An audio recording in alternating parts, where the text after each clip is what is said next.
തണുപ്പ് സീസൺ ആയി കഴിഞ്ഞാൽ ഒരു പ്രായം കഴിഞ്ഞവരുടെ ഏറ്റവും വലിയ ആരോഗ്യ പ്രശ്നമാണ് ജോയിന്റ്സിന് വേദന. രാവിലെ എഴുന്നേൽക്കുന്ന സമയത്ത് കൈകാൽ മുട്ടുകൾക്ക് വരുന്ന വേദന പലപ്പോഴും നടക്കാൻ വരെ ബുദ്ധിമുട്ടുണ്ടാക്കുന്നുണ്ട്. പലപ്പോഴും ഇതിനുവേണ്ടി ചികിത്സ എടുത്തിരുന്നാലും ഡോക്ടർമാരെ പോയി കണ്ടിരുന്നാലും തേയ്മാനമാണ്, ചെറിയ വേദന കാണുമെന്ന് പറയുന്നു. നിങ്ങൾക്ക് വീട്ടിൽ തന്നെ ഈ വേദനയ്ക്ക് ചെയ്യാവുന്ന ഒരു സിമ്പിൾ ആയിട്ടുള്ള ഒരു ഒറ്റമൂലി പറഞ്ഞുതരാം. നമ്മുടെ നാട്ടിലൊക്കെ എരിക്കിന്റെ പൂവ് നിങ്ങൾ വളരെ കോമൺ ആയിട്ട് കണ്ടിട്ടില്ലേ, വീട്ടിലും പറമ്പിലുമെല്ലാം.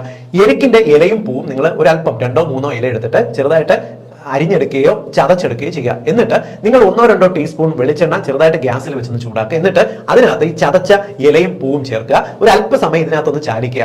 എന്നിട്ട് ഒരു 5 മിനിറ്റ് അത് ഒന്ന് ചെറുതായിട്ട് ചൂടാക്കിയാൽ മതിയാവും. എന്നിട്ട് ചെറു ചൂടോടുകൂടി ഈ എണ്ണ നിങ്ങൾക്ക് വേദനയുള്ള മുട്ടിൽ ദിവസവും ഏതെങ്കിലും ഒരു നേരം പുരട്ടുക. 2-3 ദിവസം ഒന്ന് ചെയ്ത് നോക്കുക. നിങ്ങൾക്ക് മുട്ടുവേദന പെട്ടെന്ന് കുറയുന്നത് കാണാം.